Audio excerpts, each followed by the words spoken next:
International Trade and Industry Minister Datuk Sri Azmin Ali said in a recent interview that he is optimistic about the Regional Comprehensive Economic Partnership, or RCEP. He said it will create a superpower trade bloc of ASEAN countries. The senior minister said RCEP and the ASEAN Comprehensive Recovery Framework will be the biggest takeaways from the 37th ASEAN Summit held virtually from November 11th until 15th. RCEP is set to ink on Sunday at the summit hosted by Vietnam.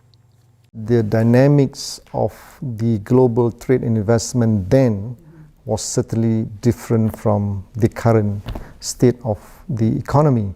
And the current environment has evolved, especially due to COVID-19. So that makes RCEP more important for the members of RCEP, because we need to find a new direction in the global economy. It has to be more inclusive, more sustainable growth, and that was the reason why we made it known that we have to say no to protectionism. Regionalism is the way forward. RCEP will be the world's largest free trade agreement involving 10 ASEAN countries and their partners, including Australia, China, Japan, South Korea, and New Zealand. Currently, Malaysia has 14 FTAs signed, 7 bilateral and 7 regional FTAs. After 8 years of consultations among the ASEAN member states and also our dialogue partners, initially India was part of the negotiation team, is to amalgamate all these regional FTAs into one particular FTA that would facilitate the flow of trade and investment among the members of RCEP. So that was the main objective, because it will provide greater access to market. It will certainly eliminate some tariff. Currently, if we have a bilateral FTAs between Malaysia and a particular country, for our exporters to export X product and to enjoy the preferential tariff, the local component must meet certain threshold, let's say between 35 to 40%. So you can combine this local component with that both parties that sign that FTA.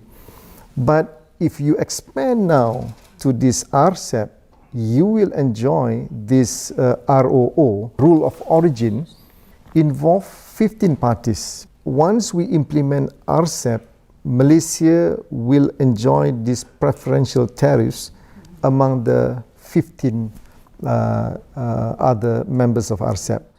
Azmin said the change of government in the United States will have no impact to the RCEP. With the changes of these, the administration in Washington, I don't think it would affect RCEP, because certainly America is not a member of RCEP. But I think with the presence of our dialogue partners, including China, Japan, Korea, New Zealand, and Australia, we would be able to provide the biggest free trade agreement in the world, because it covers it will contribute 1/3 to the global economy, and it covers about 3.8 billion population in the world. Azmin also assured that Malaysia would not rush into rectifying the Comprehensive and Progressive Agreement for Trans-Pacific Partnership unless it guarantees to protect domestic businesses and industries. CPTPP has been signed but has not been ratified, because Malaysia is a small economy.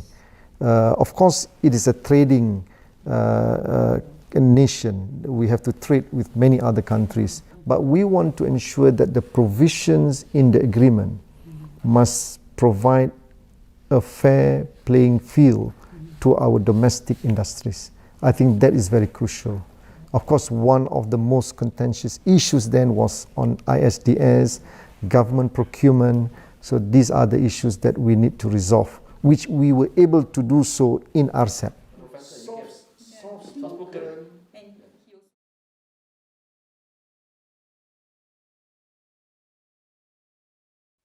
you.